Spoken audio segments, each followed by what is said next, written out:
Okay, so today we're gonna dive deep into a really fascinating story. Yeah. The story of Prophet Noah, or Nuh, peace be upon him. Mm-hmm.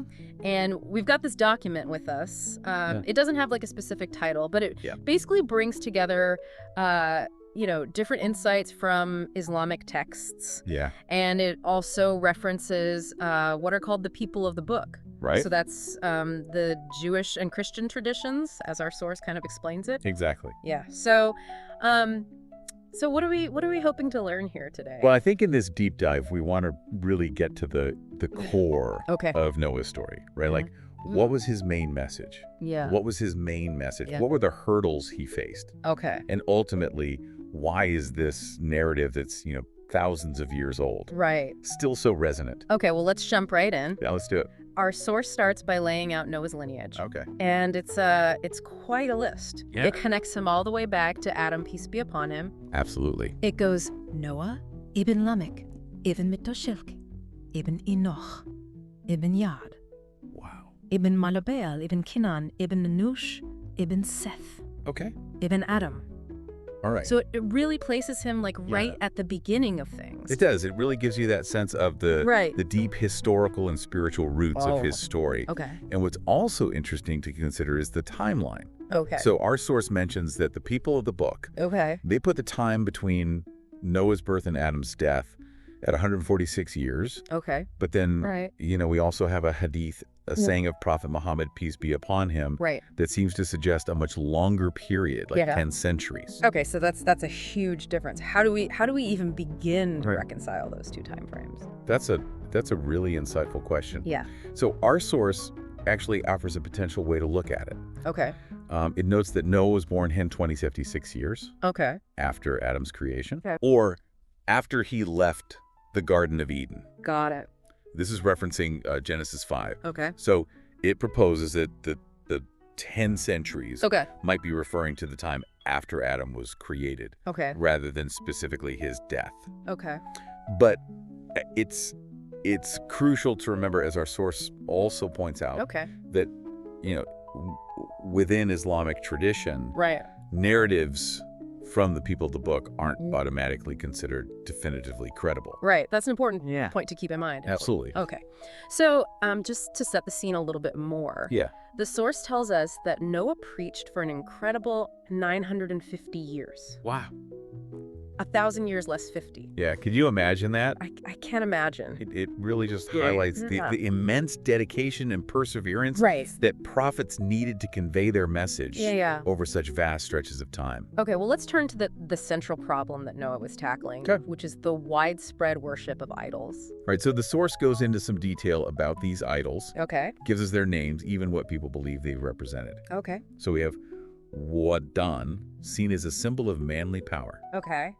Suwa'an, linked to changeability and beauty.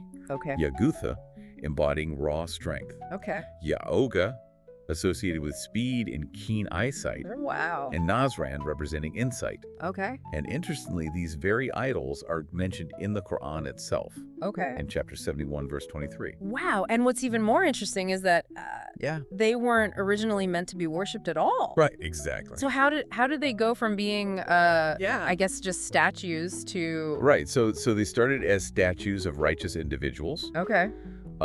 They were erected as a way to keep their memories alive. Okay. So as a form of remembrance. Okay, like a memorial almost. Yeah, exactly. Okay, but then how did these memorials transform into objects of worship? It's really interesting. Over time, the original purpose seems to have been lost. Okay. Generations passed. Right. And people continued the practice Right. of showing respect to these statues. But the understanding Right. of why they were there faded. Right. And this eventually led to people directly worshiping them. Wow. So our source actually quotes narrations from respected scholars like Ibn Abbas and Ibn Jarir that shed light on this shift. Okay. They suggest that Satan or Iblis played a role, Okay. whispering to later generations that their ancestors worshiped these figures. Got it. And that's how they receive blessings like rain. Wow. So almost like manipulating them, twisting tradition. It's a classic manipulation, tactic, twisting history and tradition to serve a harmful purpose. And the source actually shares this narration that Wadan was actually the first idol worshipped instead of Allah. Oh, wow. With Iblis suggesting these statues as a way to remember him after he died. Wow, that's fascinating. So it's a really sobering illustration of how easily genuine reverence can be twisted into something totally different. And our source makes a really powerful connection here, explaining that worshiping anything other than Allah ultimately leads to a loss of intellectual freedom and a kind of destruction of the mind. Right. It argues that the fundamental purpose of the human intellect is to recognize Allah as the sole creator. Got it. So polytheism in this view really derails this core purpose. Wow. So it really paints a picture of Noah as this beacon of clear thinking. Right. The only intellectual not caught in the whirlpool of man's destruction. Yeah, that's such a great line. Yeah. And it was out of his mercy that Allah sent Noah as a guide. As a guide. The source also highlights some of Noah's key qualities. Okay. He was an excellent speaker. Yeah. And a remarkably patient man. Definitely qualities he would need. Given the task ahead of him. Okay, so let's talk about his central message. What was he? Well, his central message, as our source clearly lays out, was all about how the incredible wonders of the universe point to one single divine creator, Allah. He used examples that his people could readily observe. The constant cycle of day and night, the essential roles of the sun, moon, and stars to demonstrate the intricate design and the singular ownership of everything in the heavens and the earth. So he was arguing that worshiping idols was this almost like suffocating injustice to the mind. Yeah, he argued it was a suffocating injustice to the mind. Right. And he warned his people of the severe punishment that would come if they continued down this path. And that must have been a really direct challenge to their very ingrained cultural norms. As you can imagine, the initial reaction was mixed, to say the least. Okay, so how did people respond?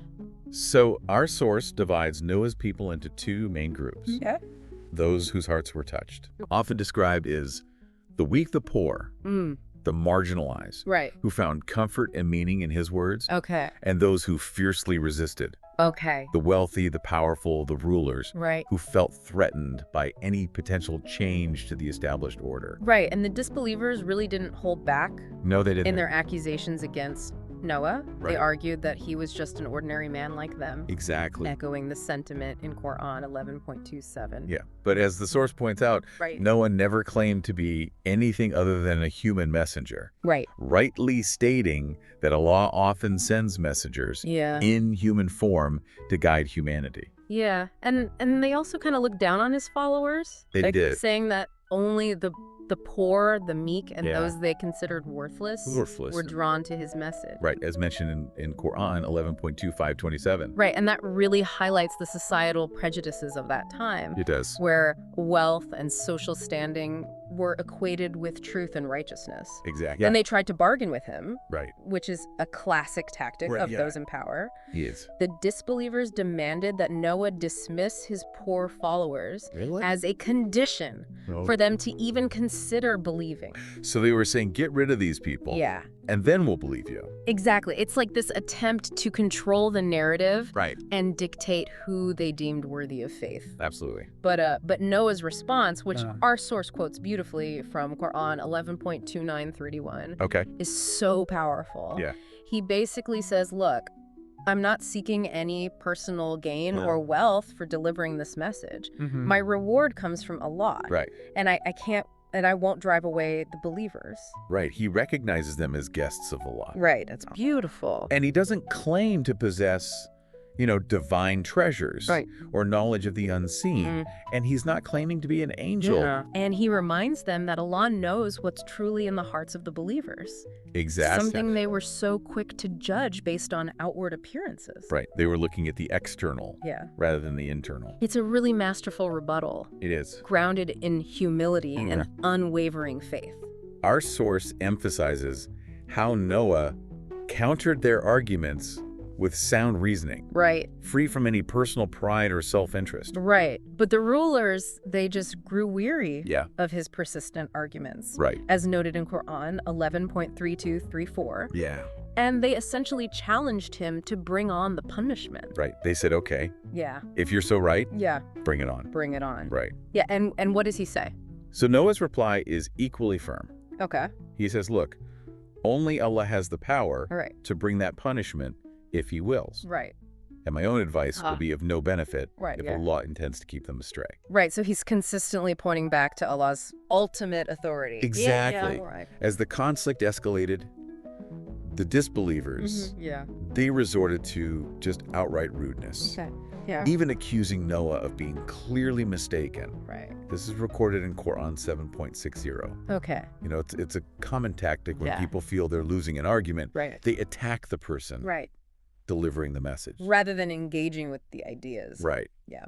But Noah remained steadfast in his mission. He did? And responded prophetically, Right. as Quran 7.6162 tells us. Right. He affirmed his role as a messenger, Mm-hmm. faithfully conveying Allah's messages and offering sincere guidance based on the knowledge he had received from Allah. And get this, for an astounding 950 years, he didn't give up. Right. Our source highlights his tireless efforts, calling his people day and night, in secret and in public. Okay. He used every possible way to communicate the truth, constantly pointing to Allah's signs and his incredible power in creation. So it really shows the weight of responsibility and the profound conviction that these messengers must have carried. Absolutely. But even despite all of his efforts, they rejected his message. They rejected it completely. Yeah. They would run away. Really? They would put their fingers in their ears. Wow. They'd cover themselves with their clothes. No. And they would become even more arrogant and prideful. Wow. So they were refusing to listen. Yeah. They were trying to block it out. Yeah. Quran 71.5 to Haihar. Okay. Poignantly details these desperate attempts to shut out his message. But despite all of this rejection, Noah continued to offer them hope. He did. He promised them forgiveness, abundant rain, increases in wealth and children, lush gardens and flowing rivers. Beautiful imagery. If they would only seek forgiveness from Allah. Exactly, as mentioned in Quran 71.0 to 12. His compassion for his people remained constant, even in the face of their stubborn disbelief. He even asked them, like, really direct questions. Why don't you fear Allah? Why do you deny his oneness? Especially considering how he created you in stages. And he points to the creation of the seven heavens, the sun and the moon, and humanity's origin from dust. And our eventual return to it. On 71.1518. All of this was meant to be incredibly clear signs of Allah's power and unique divinity. But they still persisted. They did. On their ways. And eventually Noah reached this point of profound grief and made a heartfelt plea to Allah. Okay. Our source recounts his words about his people's persistent disobedience. And how they followed those whose wealth and children only led them further astray. As stated in Quran 71.21. Yeah, it's a stark reminder that material possessions don't necessarily equate to guidance or righteousness. And their defiance was just absolute. They actively encouraged each other not to abandon their idols. Wadzua Yaguth Yaknazur. And by doing so, they led many others astray. As Quran 71.2224 records. Exactly. It shows how deeply entrenched these false beliefs had become within their society. Okay, so at this point, Noah prays against these wrongdoers. He does. Asking Allah to grant them nothing but further error. As mentioned in Quran 71.24. And it's important to understand this wasn't out of, like, personal anger or anything. It was a recognition of their complete rejection of truth. It was, and the inevitable consequences of that choice. And so the consequence was indeed severe. They were drowned in the Great Flood, and then entered the fire, finding no one to help them besides Allah. Quran 71.25. And this is a reminder. It's a powerful reminder of the ultimate outcome of rejecting divine guidance. After it's been made so clear. And it was at this point that Allah revealed to Noah that no others from his people would believe. So his mission to guide that particular generation had reached its end. Right. And so he makes a really powerful prayer. He does. For the destruction of the disbelievers. Yeah. Fearing that if they were allowed to continue, right, they would only further mislead Allah's servants and beget even more wicked and unbelieving offspring. Right. A profound supplication found in Quran 71.27. And Allah answers his prayer. He does. And the judgment unfolds in the form of this devastating flood. Right. And Allah commands Noah to construct an ark. He does. Under his direct guidance. Yeah. And with the assistance of angels. As mentioned in Quran 11.37. Can you imagine Noah at this point? He's an elderly man. He's been preaching for 950 years. Right. Yeah. Building this massive ark so far away from any sea. Yeah, and people are mocking him relentlessly. And that's carpentry skulls. And yeah, about this seemingly absurd location. Right. But Noah's response was just right. Perfect. Yeah. What do you say? They would soon find out who would be utterly humiliated. Wow. Quran 11.38 through 89. Yeah. And so the sign for the flood to begin was this miraculous gushing forth of water from the oven within Noah's house. And when the sign appeared, Noah knew that the time had come. It was time. He opened the ark, summoned the believers, and took on board pairs of every kind of animal, bird, and insect. Can you just picture that scene unfolding? It's just incredible to imagine. And, of course, the people continued their mockery, completely unable to grasp the gravity of what was happening.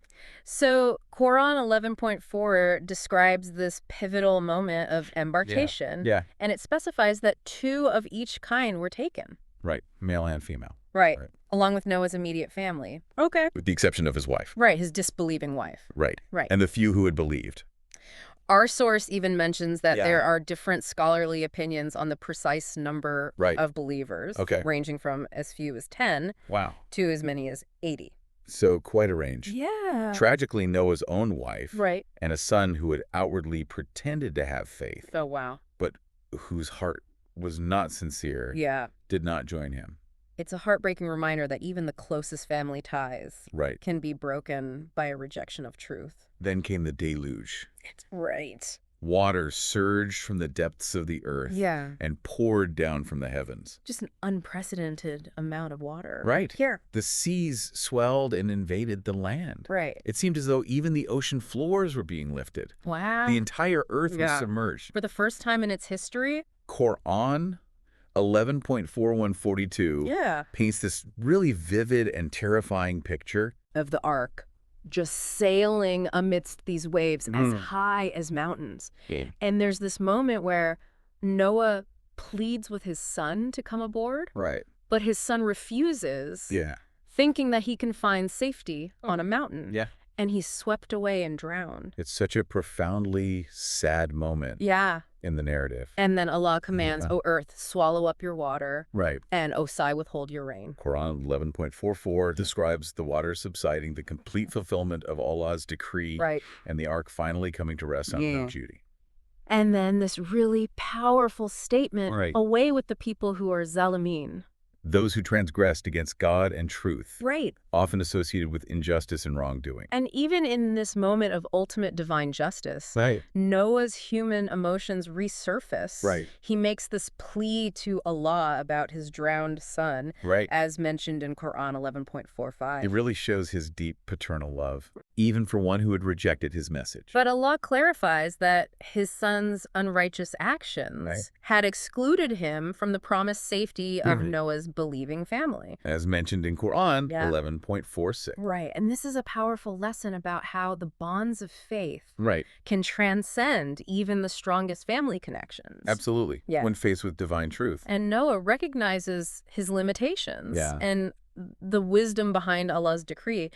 And he humbly seeks refuge in Allah from ever-questioning matters beyond his understanding. As mentioned in Quran 11.47. And then finally, Allah commands Noah to disembark from the ark with peace and blessings. With peace and blessings as detailed in Quran 11.48. Right. And this verse mentions blessings upon Noah and the believers who were with him, but it also forewarns of a future torment for those among their descendants who would turn away from the truth. That's powerful. So calm returns to the earth. The flood waters recede. Dry land reappears. The rainbow appears. Right. Noah releases the animals. Right. The believers disembark. Yeah, and our source mentions Noah prostrating in gratitude to Allah. And interestingly, it also notes this tradition about the prohibition of fire on board the ark. And that their first act upon reaching dry land was to kindle a fire and observe a day of fasting as an act of thanksgiving to Allah. So the Quran concludes Noah's story at this point without giving us further details about his life with the believers after the flood. But it does share a significant tradition about Noah's final advice to his sons on his deathbed. This advice, found in Sahih al-Bukhari, emphasizes the absolute oneness of Allah and strongly warns against associating any partners with him and against the destructive nature of pride. And the analogy used is incredibly powerful. It's a scale with the 7 heavens and the 7 earths on one side versus the simple declaration of La ilaha illallah. There is no God but Allah on the other. Highlighting the immense weight and significance of this core belief. And just as a final point, our source mentions that there are different traditions regarding the final resting place of Prophet Noah. Some suggesting Mecca, others pointing to Baalbek in Iraq. So even in the matter of his grave, there remains this sense of reverence and perhaps even a touch of mystery surrounding this monumental figure. So as we come to a close here, what are some of the key insights? So as we bring this deep dive into the incredible story of Prophet Noah to a close, what are the key insights that stand out for you, our listener? We've really explored. We've explored his unwavering dedication to the core message of monotheism, the various ways in which disbelief can manifest, the severe consequences that can follow the rejection of truth, and ultimately the undeniable triumph of divine will. And it's really fascinating how this ancient historical narrative, as illuminated by our source, directly connects to your interest in gaining knowledge and understanding different perspectives. Absolutely. So we really hope this detailed exploration has provided you with some significant aha moments. And the relevance of Noah's struggle against the worship of idols can't be overstated. It can't be overstated. It compels us to really examine the beliefs and traditions we hold to ensure they're firmly rooted in truth and not just a result of blindly following inherited practices. Exactly. It makes you think about how we might even today create and cling to idols in their broader sense. In a broader sense, Yeah. And it makes you think about how beliefs develop. It does. Doesn't it? How easily genuine intentions and practices can be corrupted or misinterpreted over time. Just as we saw with the initial memorial statues turning into objects of worship. So this brings us to our final thought-provoking question. All right, hit me with it. Given that human behavior tends to repeat itself throughout history, in what subtle and perhaps unexpected ways might subtler forms of misplaced devotion or intellectual stagnation be manifesting in contemporary society? And what steps can we take both as individuals and as a community to avoid those pitfalls?